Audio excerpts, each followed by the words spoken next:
Well, Tim, thank you so much for hanging out with me in this wonderful, I don't know what you call it, lounge. I like it. Feels good. It's kind of retro homeless. Yeah. So when I asked you if you would meet and talk with me, you said, let's do a serious and let's do a fun. Yes. And I just think that encapsulates you and your personality. I mean, would you agree? Yeah. I mean, I'd rather laugh, but I could be serious. Yes. I don't like to do it that often, but yeah, I mean, when you're asking questions at press conferences and, speaking to large groups or even doing sometimes a podcast, you got to be serious. But this humor that you have, this funny side, these little jokes that you tend to kind of just kind of get in there. I was born of sarcasm. Where'd that come from? Pat Fitzgerald, my father. Yeah? Just a constant barrage of sarcasm and dad jokes. Just a great man. We always laughed in our household. Yeah. And I think one of the worst things for a kid, a young person, to discover, like at age 8, is that they can make people laugh. Mm-hmm. Because then you become a mess at school. Because you just want to make everyone laugh. Yeah. Or at an inappropriate meeting. You got to learn. It's a tough road to figure out when I could be funny and when I need to just shut the hell up and just be myself. And you're kind of in that show me environment, which can potentially be calculated, but can we have fun while we do these things? Maybe. Mm-hmm. Exactly. I like having fun on the videos I do. Sometimes you got serious topics, but if I can sneak in a little sarcasm or make fun of myself or something. I mean, like I just did one on Avery Johnson's hair. Who's more qualified than me to talk about hair? Absolutely. Absolutely. So daily delivery. Mm-hmm. Holy cow. How many episodes do you think? How long have you been doing daily delivery? Oh my God, I should check that. I don't know. We started the pandemic. Okay. We were, with my cancer, I was locked up at home. I wasn't going anywhere. So we needed to come up with content, and we started doing these deliveries, and they weren't really daily, but they eventually grew into that. And so we've been doing them for 6 strong years now, and God, I need to count them up. Do you find that your brain now talks to itself with daily delivery in the sense of like, you're doing one every day? Mm-hmm. I don't think people understand the stretch to have a content daily to deliver out. It's not something that I think you can just spew out without having to be excellent and being noteworthy. Mm-hmm. So, I mean, do you think in that sort of direction nowadays, or have you just always thought that way? No, I'm undiagnosed ADD. Okay. I mean that. I had an interesting discussion with my sister on vacation this summer. She asked me if I have an inner monologue at all times. I said, absolutely. I've got a constant conversation in my head. She doesn't. We're just wired completely differently, which I suspect she was adopted and nobody wants to tell her.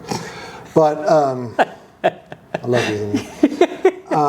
There you go. That's what I was looking for. Yeah, no, that inner monologue's going all the time. And honestly, about 30% of the nights, a third of the nights, I'm coming around 9 o'clock. I still haven't done my daily delivery. Right. And I'm like... the stretch.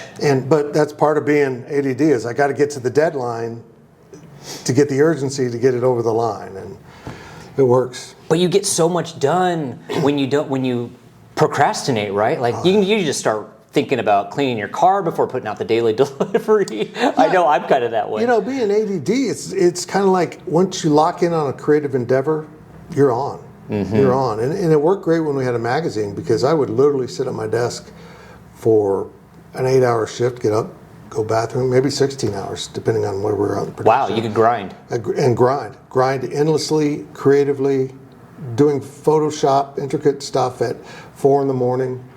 Because once I get locked in, I'm locked in. It's getting there is the problem. Yeah. And I'm pretty sure you've developed a pretty good process with, okay, this is going to take me, I got to stretch before I work out, to get you into that mode. Yeah, but I'm always in the sarcastic jackass mode. It's kind of my default. I've noticed it a little bit. But, I had a very inappropriate comment to one of your Facebook posts, but it was fun. I stand by it, by the way. You got to go find it. it's just the way I've been, always been. I mean, as a kid, back in the 70s when we didn't have video games and all that stuff, I'd create games. I'd design them from start to finish and play them for hours, usually sports related or something. Mm-hmm. Yeah, it was crazy. Did you play sports? I did a little bit. I'm soft. So my dad was a football coach. Okay. The man of great sarcasm was a football coach. And I briefly played football and got a minor concussion and said, not for me, I'm much softer. I was a basketball player and ended up quitting that because I don't like to be coached. I don't like that very much. But then I got into volleyball in college, and really that was my sport. If I'd grown up. You played volleyball? If I'd grown up playing volleyball, it would have been my sport, yeah. I love that. My son played volleyball, and I was surprised how enjoyable that sport is. I'm so glad we have K-State women's volleyball. It's just an electric environment. Sport.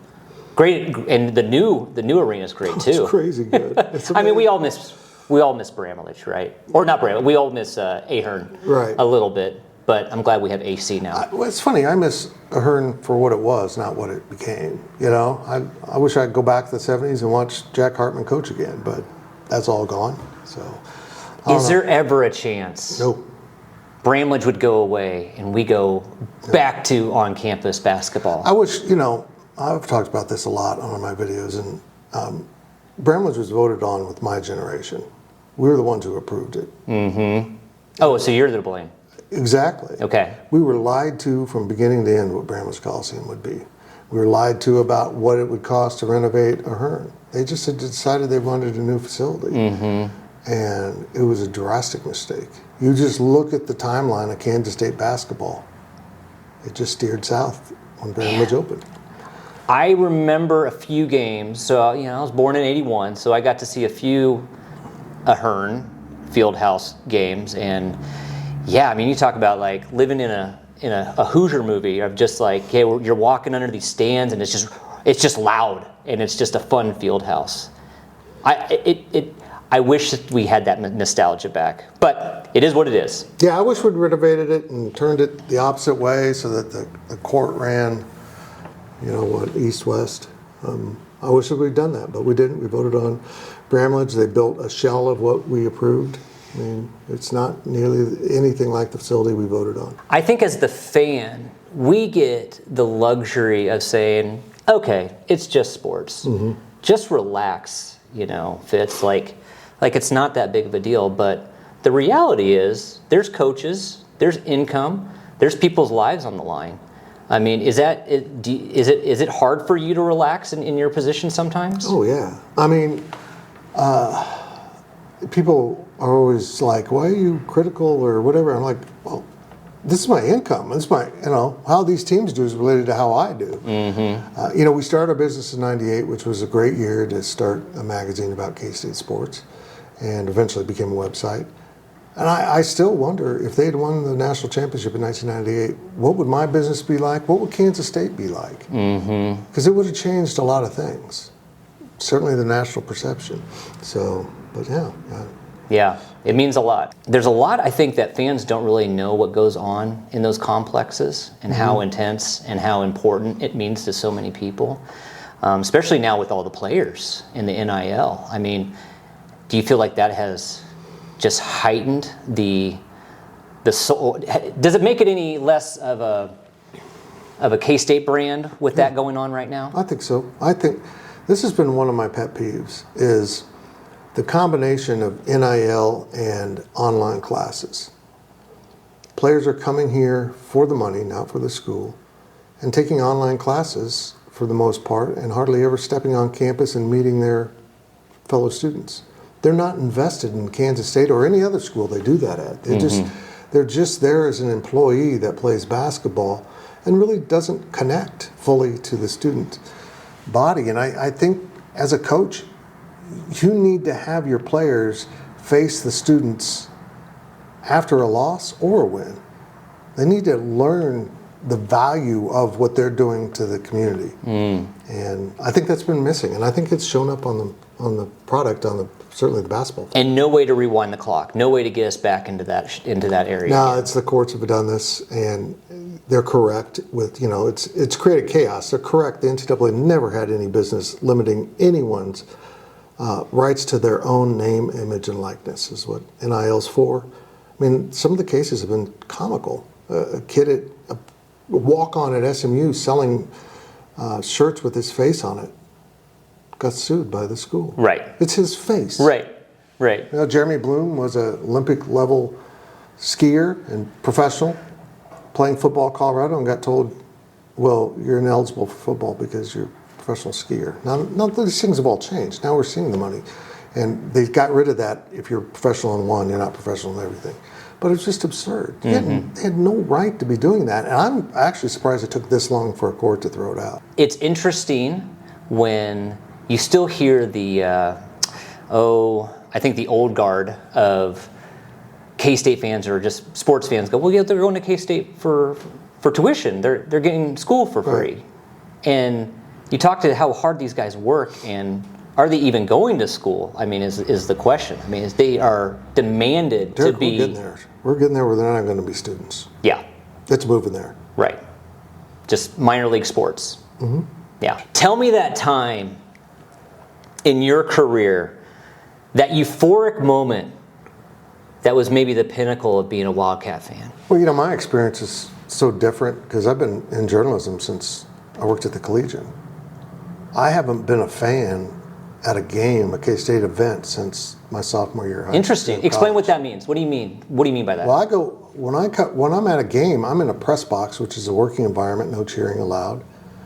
Luckily, sarcasm's allowed. I know it's shocking that it'd be sarcastic during a game.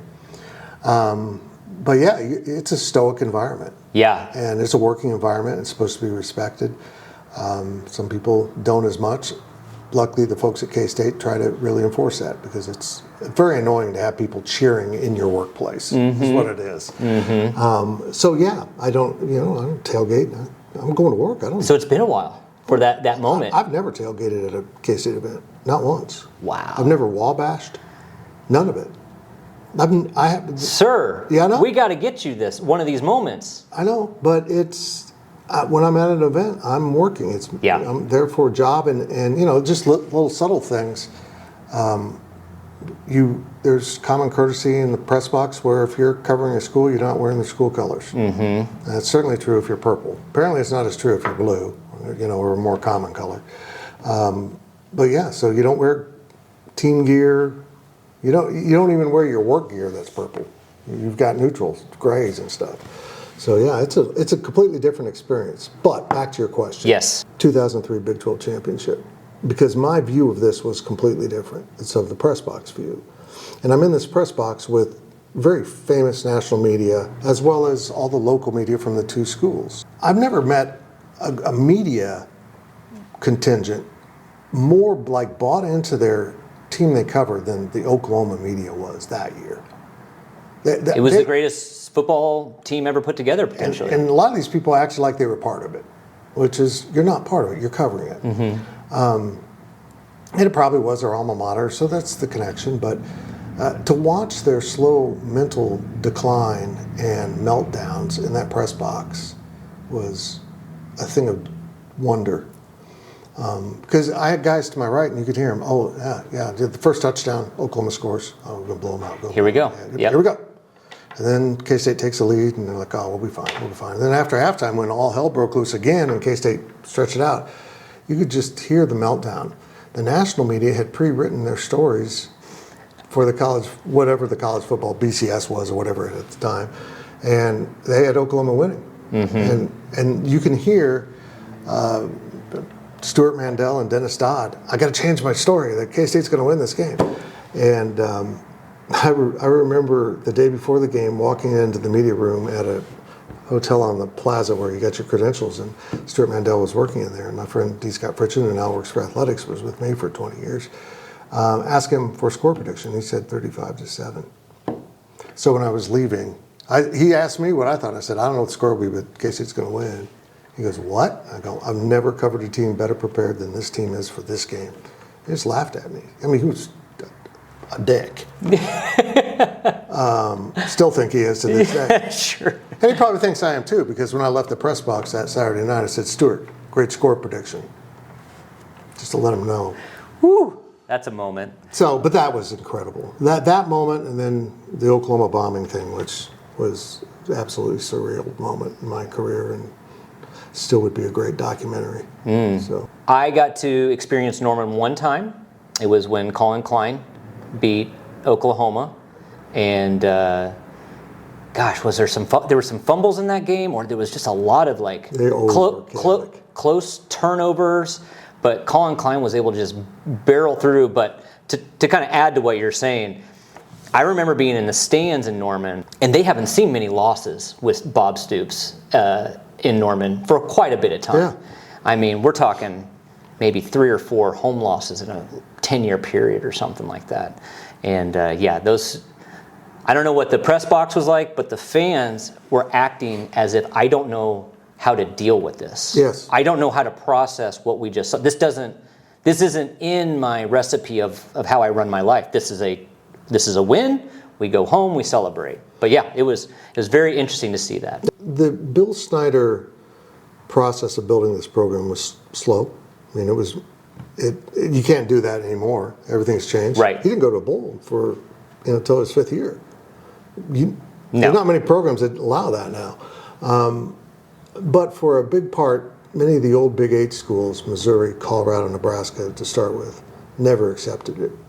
And you can still see, like, this little brother thought about Kansas State. And it comes out all the time with Missouri journalists. Those that went to Missouri as a great journalism school, they can't get past the fact that K-State's legitimate. They just can't. Oklahoma was never that way. Why? Well, their coach came from Right. K-State. They understood. And then their coach, who was winning a lot of games, started losing to the guy that he worked for. And going to Norman is always one of my favorite places to go because they respected K-State. They got it. They understood. And it helped that almost every time you walked in that stadium, it was nobody fought them like that in Norman, like K-State has done. And Chris Kleiman did it up to the day they left the conference. So, yeah. What player do you think embodied Bill Snyder's philosophy to a T? If you can pick just one. It's got to be Colin, but let's set Colin aside because Okay. he really did. I mean, he's the adopted son, basically. I mean, it's amazing how much. I was just did a video on that. How much he's beginning to sound Yes. like him, and probably Tyler Lockett for me. I loved Tyler when he was here. He was just always good with the media, win or lose. Handled all of his business. Was bought in. Good pedigree, too. And his dad, Kevin, was the same way. I mean, the Lockett family has just been a blessing. But yeah, Tyler remains one of my favorite guys, as Darren Sproles, another guy that epitomized what Bill Snyder was about. I love that. There was no logical reason for Darren Sproles to be a good football player at the Big 12, Big 8 level, or in the NFL. Yeah. But that's kind of the K-State way. Who's that unsung hero? Give me that athletic name that maybe we don't hear very often, that you go, guys, this kid. I'm going to go with my buddy who passed away, Matt Miller. He was on quarterback here for 1 year. He got injured in his bowl game, his final concussion, basically.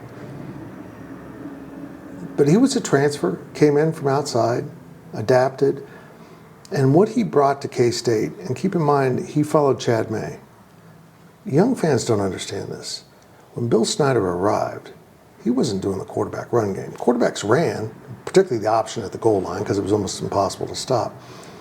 He was running a spread offense before there was a thing called a spread offense. He almost won with a pretty mediocre team in Lincoln, Nebraska, by running 5 wides at him, and they'd never seen it before. They hadn't prepared for it. Nobody was running 5 wides. That's insane. You run 5 receivers, you got 5 linemen and a quarterback. What are you doing? Threw the ball all over him. I think Chad May threw for 485 or something in that game. So when he left, what happens to K-State football? You know, when you have success, you got to get to the next quarterback. And then the next quarterback. And once you start stringing the quarterbacks together, you're okay. But they went through this 2-year period with 1-year quarterbacks.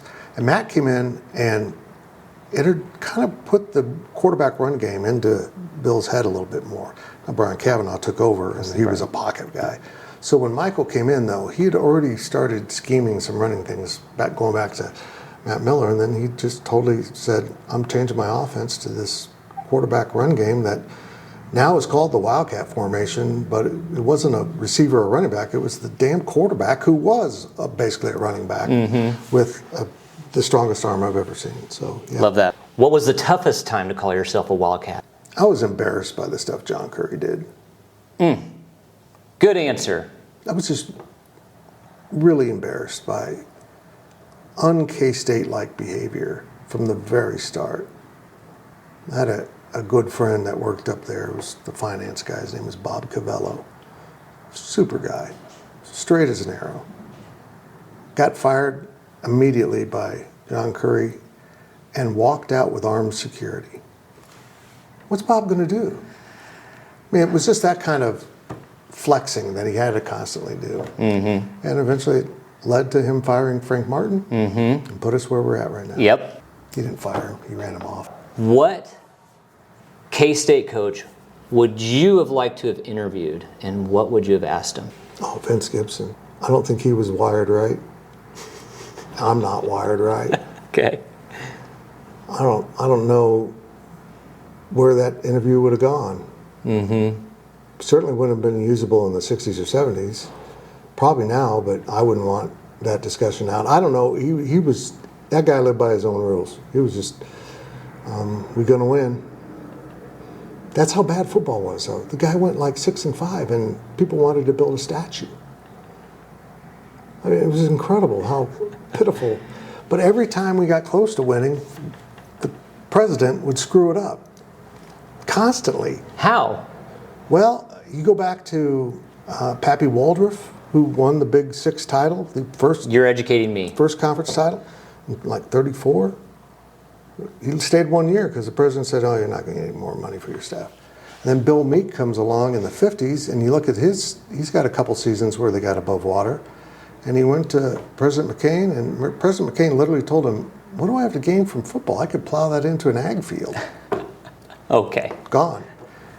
Along comes, and eventually Vince left, and there we go. Okay. There's been, before Bill Snyder, you can literally count the winning seasons on a hand or two from World War I on. It's insane. It's so bad. Last but not least, I have a gift for you. Oh boy. Is it the little head thing? No. Oh, I liked her. No. Karen? I forget her name. But you did a daily delivery the other day that really stuck with me. You were really impressed by Lincoln Cure's muscles. Yes. And how big he got. And you maybe have gone on a little bit too long about how many muscles he had, his calves and parts of his body. But I just felt like... I'm very secure, man. Yeah. I just felt like it was appropriate that we give you a Lincoln Cure in his prime muscle Castle Grayskull. Look, people are going to claim this is AI. No. That's really what he looks like now. Yeah, I had to get some NIL money to get this taken. Yeah. Just in case you're wondering, the NCAA has ruled he cannot use a broadsword on the field. So that's been a little. This goes in your closet somewhere deep in the back, but when you can pull it out anytime you need a reminder. Oh, I'll probably hang it on my mirror in the bathroom. So I go, oh hi, oh that's not me.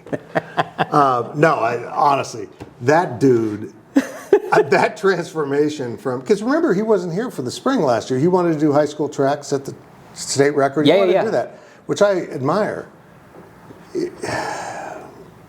It's incredible what he looks like now, and I've heard he's a totally different player in practice too. I love it. He's dominant. That's exciting. It's very exciting, and great Kansas kid. Well, that's it, man. We covered enough. You look good, Lincoln. Thank you, sir.